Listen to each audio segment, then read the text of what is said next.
नमस्कार, स्वागत है आप सभी का न्यूज वन इंडिया में और मैं हूं आपके साथ कृतिका। खबरों की ओर रुख करेंगे और सबसे पहले बात करेंगे मुंबई की। मुंबई के चेंबूर में भारी बारिश इस दौरान देखने को मिली और ये भारी बारिश की वजह से दीवार ढह गई है। दीवार गिरने से 12 लोगों की मौत हुई है, वहीं कुछ लोगों के दबे होने की भी अभी आशंका जताई जा रही है। फिलहाल 16 लोगों का रेस्क्यू कर लिया गया है और उन्हें बाहर निकाला गया है। तस्वीरें भी इस वक्त आपको दिखा रहे हैं। मुंबई के विक्रोली में भी कुछ इसी तरीके का नजारा देखने को मिला। विक्रोली में तेज बारिश से घर गिर गया और घर गिरने से 3 लोगों की मौत हो गई, वहीं 2 लोग घायल बताए जा रहे हैं। सूर्यनगर के पंचशील चौल की यह घटना है। तो न्यूज वन इंडिया पर एक्सक्लूसिव तस्वीरें इस वक्त आपको दिखा रहे हैं, जहां पर मुंबई में भारी बारिश कहर बनकर टूट रही है मुंबई वासियों पर। जहां आपको बता दें कि एक घर की दीवार गिरने से 12 लोगों की मौत हो गई है। दीवार गिरने से 11 लोगों की मौत हुई है, तो वहीं करीब 16 लोगों का रेस्क्यू करके बाहर निकाल लिया गया है।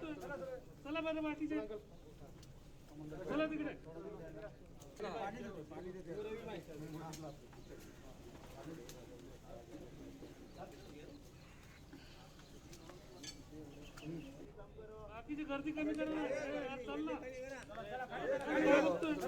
चला बरं मातीचे चला तिकडे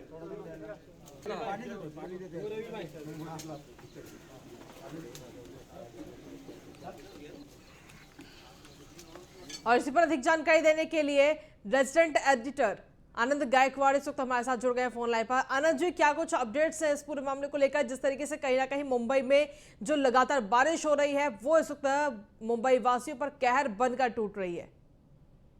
जी, मैं अपने दर्शकों को बता दूं कि जो चेंबूर के भारत नगर की घटना थी उसमें अभी मृतकों का आंकड़ा बढ़ गया है। जो अभी तक 11 लोग थे उसमें और एक मृतकों की संख्या बढ़ गई है। तो कुल मिला के चेंबूर की दुर्घटना में 12 लोगों की मौत हो चुकी है। 8 लोग अभी भी सीरियस बताए जा रहे हैं, जिनके ऊपर घाटकोपर के राजावाड़ी अस्पताल में इलाज चालू है और कुछ लोगों पे सायन के सरकारी अस्पताल में इलाज चालू है। तो वहीं पे अभी एक और बात सामने आई है। जो विक्रोली में 3 लोगों की मौत हो गई थी, उसके बाजू में ही जो उपनगर है भांडुप, वहां पे फॉरेस्ट डिपार्टमेंट की दीवार एक 16 साल के बच्चे के गिरने से उसकी मौत हो चुकी है। तो कुल मिला के मुंबई में इन 3 दुर्घटनाओं में 16 लोगों की मौत हो चुकी है। और प्रशासन की तरफ से, मौसम विभाग की तरफ से और स्थानीय प्रशासन जो बीएमसी है उनकी तरफ से अलर्ट जारी कर दिया गया है कि जरूरत नहीं होने पे लोग घरों से बाहर ना निकले। तो कुल मिला के देखा जाए तो आज का रविवार का दिन था, लोग वीकेंड एंजॉय कर रहे थे और सुबह सुबह ही ये दुर्घटना की खबर सामने आने से लोगों में काफी नाराजगी है। जी आनंद, प्रशासन की अगर बात करते तो क्या प्रशासन इस तरीके की चीजों को लेकर चौकन्ना अभी तक नजर आया है? जी देखिए, अभी बता दूं कि मौसम विभाग ने ऑरेंज अलर्ट घोषित किया था और मुंबई का जो स्थानीय प्रशासन है बीएमसी, उनको पता है कि मुंबई में जो ये तीनों घटनाएं जहाँ पे हुई है, जहाँ पे इलीगल कंस्ट्रक्शन है या झुग्गी झोपड़ी है, स्लम पॉकेट है, वहाँ पे एहतियात बरतने की जरूरत है। वो बरतते हुए प्रशासन की तरफ से नहीं दिखाई दे रहा है। दुर्घटना होने के बाद उसके ऊपर रेस्क्यू ऑपरेशन और एक्टिवनेस दिखाना, ये मुझे लगता है कि बीएमसी की खामी है। इसके ऊपर बीएमसी को काम करना चाहिए, क्योंकि इस साल की बारिश में हमने देखा है, हमने कई लोगों को खोया है। जैसे कि पश्चिमी उपनगर में देखा जाए, मालाड, कांदिवली, दहिसर, ये जो उपनगर है वहाँ पे हमने हादसे देखे थे। पहली ही बरसात में 24 घंटे के अंदर वहाँ पे बिल्डिंग कोलैप्स होने की वजह से काफी लोगों की जान गई थी और उसके बाद भी हमने उससे सीख नहीं ली है। मुंबई पे इससे ज्यादा अगर बारिश हो जाती है तो मुंबई में ऐसे हादसों की संख्या बढ़ सकती है। जी, जिस तरीके से वहां जिस कॉलोनी में ये घटी है उसके आसपास भी कुछ इसी तरीके के मकान बने होंगे, जिससे कहीं ना कहीं हादसे और हो सकते हैं आगे आने वाले टाइम में। जी, जो चेंबूर का इलाका है वो खासतौर पे जो पूरा स्लम पॉकेट माना जाता है, जैसे मानपुर, गोविंडी, ये छोटे छोटे जो पॉकेट से माहौल है, जहाँ पे स्लम्स बड़े पैमाने पे है। हमने वहाँ के सांसद जो है राहुल शेवाले से बात करने की कोशिश की, लेकिन वो अवेलेबल नहीं हो पाए। तो जो स्लम्स पॉकेट है उसके ऊपर अगर स्थानीय प्रशासन अगर सख्ती बरतती है तो मुझे लगता है कि ये हादसे हम टाले जा सकते थे। लेकिन फिलहाल यही लग रहा है कि पूरा स्थानीय प्रशासन जो है इन झुग्गी झोपड़ियों को, स्लम्स को, अतिक्रमण को रोकने में नाकामयाब है, जिसका नतीजा आम आदमी को भुगतना पड़ रहा है। जी आनंद जी, लेकिन जब कहीं ना कहीं कहा जा सकता है कि एकदम लापरवाही प्रशासन की तरफ से देखने को मिली है और अभी भी अगर प्रशासन चौकन्ना नहीं होता है तो इस तरह की घटनाएं और हो सकती है और साफ तौर पर आम आदमी को ही सबसे ज्यादा नुकसान झेलना पड़ेगा। जी बिल्कुल सही। देखिए कि जब हर बरसात में जिस तरह से मौसम विभाग अलर्ट देता है, उसके बाद आगे की जिम्मेवारी होती है आपदा प्रशासन की और बीएमसी की। जी। जो जिन क्षेत्रों में हमेशा हर बारिश में हर साल जहाँ पे पानी वाटर लॉगिंग होता है, भूस्खलन होता है, लैंडस्लाइडिंग होती है, उन इलाकों में जाए, लोगों को अवेयर करे कि आप यहाँ से बाहर निकलिए, किसी भी वक्त नैसर्गिक आपदा होने के कारण हादसा हो सकता है। वो प्रशासन की तरफ से जो अलर्ट घोषित करना चाहिए, लोगों को झुग्गी झोपड़ियों में जाके, स्लम्स में जाके लोगों को अलर्ट करना चाहिए, उनका दूसरी तरफ स्थानांतरण करना चाहिए, वो होता हुआ नहीं दिखाई दे रहा है। हादसे होने के बाद प्रशासन वहां पहुंचता है, तो मुझे लगता है कहीं ना कहीं इसमें भी सख्ती बरतने की जरूरत है, नहीं तो आए दिन जब बारिश बढ़ेगी ये खतरा बढ़ेगा। बिल्कुल, तो मृतकों का आंकड़ा बिल्कुल आनंद, कहीं ना कहीं अगर देखा जाए तो बहुत ज्यादा जरूरत है कि प्रशासन इस पूरे मामले को लेकर के चौकन्ना रहे, क्योंकि जिस तरीके की ये घटना आई और इस तरीके की घटना आगे और भी आ सकती है। बहुत बहुत धन्यवाद तमाम जानकारी देने के लिए। इसी के साथ अब खबरों में आगे बढ़ेंगे और बात करेंगे अब कांवड़ यात्रा को लेकर। कांवड़ यात्रा पर लेकर योगी सरकार ने अब एक बड़ा फैसला ले लिया है। उत्तर प्रदेश में भी कांवड़ यात्रा नहीं होगी और कांवड़ संघ ने कांवड़ यात्रा रद्द करने का ये बड़ा फैसला लिया है। इस वक्त बड़ी जानकारी आपको दे रहे हैं। सुप्रीम कोर्ट ने सरकार को पुनर्विचार करने का ये मौका दिया था और सोमवार को उत्तर प्रदेश सरकार अपना पक्ष रखेगी। लेकिन अब इसको लेकर के जहां एक तरफ कहा जा रहा था कि उत्तर प्रदेश में कांवड़ यात्रा जरूर निकाली जाएगी, उसके लिए तमाम इंतजाम भी किए गए, कोविड प्रोटोकॉल का भी ध्यान रखा जाएगा, तो ये तमाम बातें सामने आई थी। लेकिन अब जब सुप्रीम कोर्ट ने खुद इस मसले में संज्ञान लिया है तो योगी सरकार की तरफ से कांवड़ यात्रा पर रोक लगा दी गई है। सुप्रीम कोर्ट ने सरकार को पुनर्विचार करने का ये मौका दिया था और सोमवार को पुनर्विचार करने के बाद अपना पक्ष उत्तर प्रदेश सरकार को रखना था। कोरोना संकट को देखते हुए राज्य सरकार की तरफ से फिलहाल कांवड़ यात्रा को रोकने का ये फैसला लिया गया है।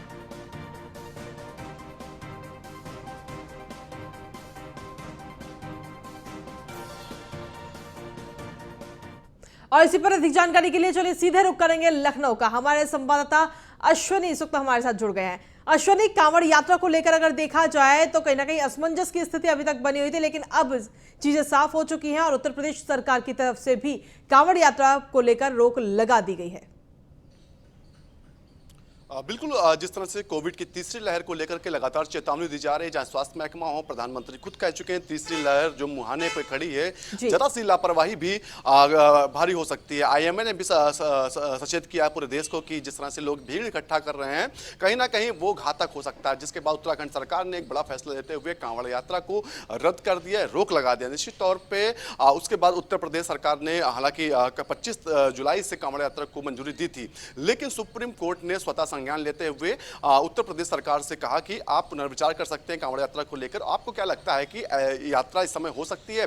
जिसके बाद उत्तर प्रदेश के मुख्यमंत्री ने डीजीपी उत्तर प्रदेश, साथ ही साथ अपर सचिव मुख्य गृह अवनीश अवस्थी को इस काम पर लगाया कि जो संगठन है जो कांवड़ यात्रा निकालते हैं, संघ हैं, उनसे चर्चा की जाए। निश्चित तौर पर सहारनपुर और मेरठ क्षेत्र के जो संघ के लोग हैं उनसे चर्चा की गई, जिसके बाद निश्चित तौर पर कहीं ना कहीं जो एक पॉजिटिव चीज निकल के ये आए कि कांवड़ यात्रा को रद्द कर दिया गया निश्चित तौर पर। लेकिन सबसे बड़ा सवाल यहाँ पर यह हो रहा है कि जो हरियाणा और दिल्ली के कांवड़िया आ रहे हैं, जो हरिद्वार पहुंच रहे हैं जल भरने के लिए, उन कहीं ना कहीं वो घातक हो सकते हैं। बड़ी संख्या में कांवड़िया जो हरिद्वार पहुंच चुके हैं, जल लेकर निकल भी चुके हैं और एक बड़े जत्थे के साथ फिर वहां पर लोग एकत्रित हो रहे हैं। निश्चित तौर पर उत्तराखंड सरकार के लिए एक बड़ी चुनौती होगी। उत्तर प्रदेश सरकार ने भी उत्तराखंड सरकार के साथ समन्वय बैठाया है। उत्तर प्रदेश से कोई भी अगर जाता है तो निश्चित तौर पर उसकी जिम्मेदारी उत्तर प्रदेश सरकार ने खुद ली है कि अपने लोगों को हम खुद रखें कि उत्तराखंड की सीमा में प्रवेश ना करें। निश्चित तौर पर बड़ा फैसला उत्तर प्रदेश सरकार की ओर से लिया गया है, जिसके बाद कहीं ना कहीं इसमें जो कांवड़ संघ है उनकी भी सहमति रही है। जी बिल्कुल, चलिए बहुत बहुत धन्यवाद तमाम जानकारी देने के लिए। तो ये कहा जा सकता है कि अब उत्तर प्रदेश में भी कांवड़ यात्रा नहीं होगी। हालांकि इससे पहले अगर देखा जाए तो कोरोना संकट को देखते हुए उत्तराखंड सरकार की तरफ से कांवड़ यात्रा पर रोक लगाई गई और उसके बाद में खुद सुप्रीम कोर्ट ने इस मामले का संज्ञान लिया और संज्ञान लेने के बाद में सोमवार को उत्तर प्रदेश सरकार को अपना पक्ष रखना था और इससे पहले ही एक बड़ा फैसला योगी सरकार की तरफ से आया कि कांवड़ यात्रा उत्तर प्रदेश में नहीं की जाएगी। इसी के साथ खबरों में आगे बढ़ेंगे। उत्तर प्रदेश में ब्राह्मण सम्मेलन अब शुरू हो चुका है और बीएसपी इस सम्मेलन को शुरू करेगी। 23 जुलाई को अयोध्या से सम्मेलन की शुरुआत की जाएगी। सतीश चंद्र मिश्रा को इस पूरे सम्मेलन की जिम्मेदारी दी गई है। पहले चरण में 23 से 29 जुलाई तक बीएसपी का यह सम्मेलन है। तो बड़ी जानकारी आपको दे रहे हैं, पहले चरण में 23 से 29 जुलाई तक बीएसपी की तरफ से यह सम्मेलन किया जा रहा है। उत्तर प्रदेश में ब्राह्मण सम्मेलन बीएसपी की तरफ से ये शुरू किया जा रहा है और 23 तारीख से ये सम्मेलन शुरू होगा और इस सम्मेलन को लेकर के तमाम जो जिम्मेदारियां हैं वो सतीश चंद्र मिश्रा को दी गई हैं। हालांकि पहले चरण की अगर बात करते हैं तो 23 जुलाई से 29 जुलाई तक ये पहला चरण होगा और उत्तर प्रदेश में ब्राह्मण सम्मेलन अब बीएसपी शुरू करने वाले। कहीं ना कहीं कहा जा सकता है कि जो ब्राह्मणवाद का जो वोट बैंक है उसको अब बीएसपी अपने पक्ष में कोशिश कर रही है।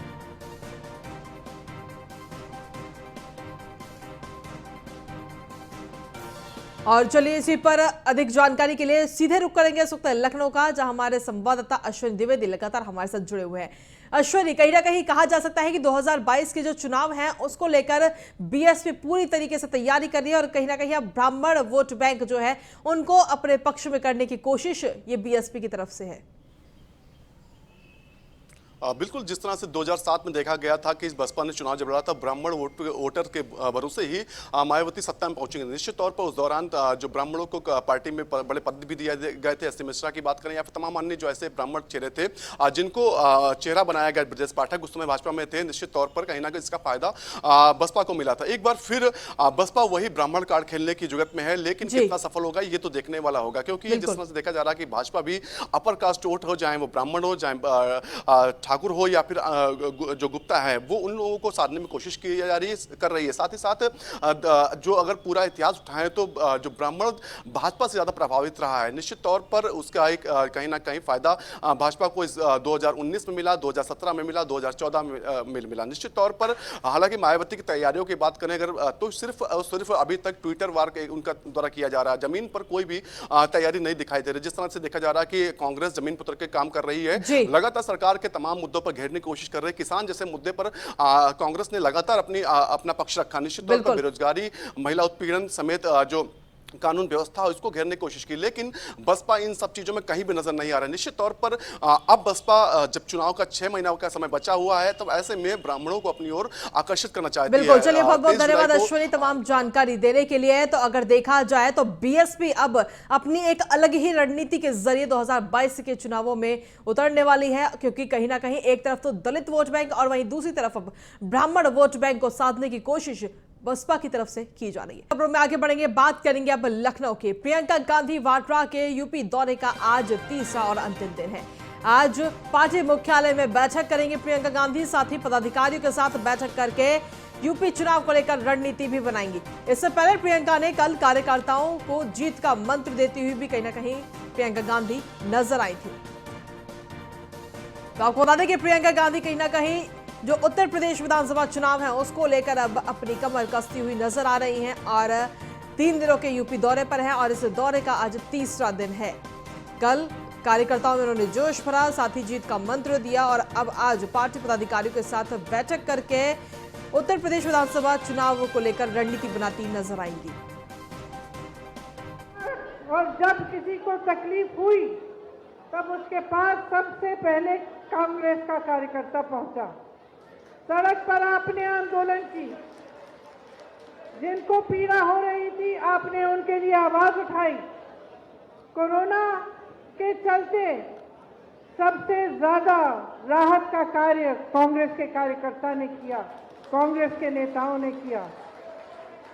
चाहे दिल्ली से पैदल चलते हुए जो लोग अपने गांव की तरफ आए उनके लिए राहत, खाना, उनके लिए मदद, आप लोगों ने उनको देश के अन्य शहरों से घर पहुंचाने का काम भी किया और गांव-गांव में, चाहे पहली लहर में चाहे दूसरी में, तो सिर्फ और सिर्फ कांग्रेस का कार्यकर्ता ही खड़ा रहा। उसने हिम्मत दिखाई, चाहे कोरोना के डर से रुकना नहीं, आगे बढ़े और आपने राहत का कार्य किया। और वही खबरों में आगे बढ़ेंगे, बात करेंगे अब लखनऊ के, जहां राष्ट्रीय स्वयंसेवक संघ की 2 दिवसीय समन्वय बैठक आज से शुरू हो रही है। प्रदेश पदाधिकारी और बीजेपी समेत अनुषंगिक संगठनों के साथ मंथन किया जाएगा। विधानसभा चुनाव और कोरोना को लेकर के हुए नुकसान को लेकर चर्चा इस बैठक में की जाएगी। कानपुर रोड सीएमएस स्कूल में यह अहम बैठक है। संघ के कार्यवाह दत्तात्रेय होसबोले भी इस बैठक में मौजूद रहेंगे। साथ ही बैठक में संघ के पूर्वांचल और पश्चिम के क्षेत्रीय प्रचारक भी इस बैठक में मौजूद रहेंगे।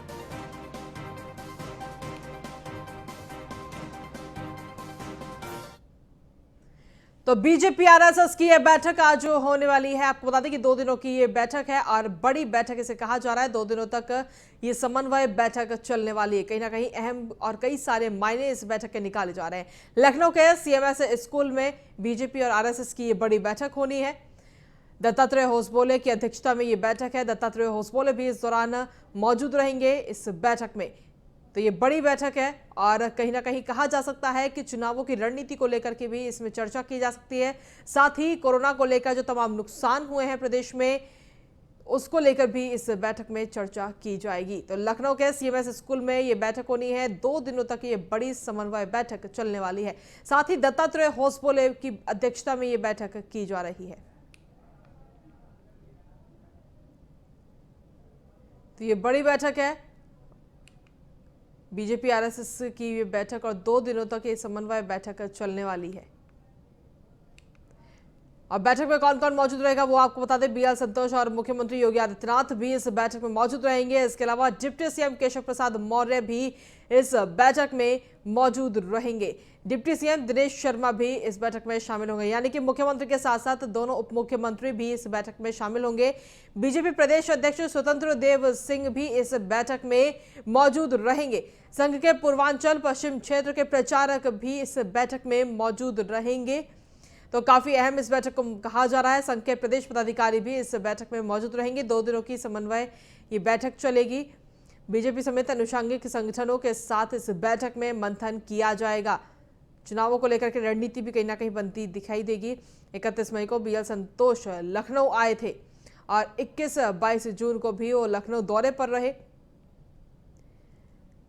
और साथ ही आपको बता दें कि उसके बाद में दोबारा 15 जुलाई को पदाधिकारियों के साथ ये बैठक हुई और अब कहीं ना कहीं 2 दिनों की ये समन्वय बैठक, 16 जुलाई को भी कार्य समिति की बैठक हुई थी लखनऊ में और 31 मई को बीएल संतोष लखनऊ आए थे और बैठक करते हुए नजर आए। तो अब एक बार फिर से अगर कहा जाए तो भारतीय जनता पार्टी और आरएसएस की ये अहम बैठक है जो कि 2 दिनों तक ये समन्वय बैठक चलने वाली है। तमाम अधिकारी भी इस बैठक में मौजूद रहेंगे।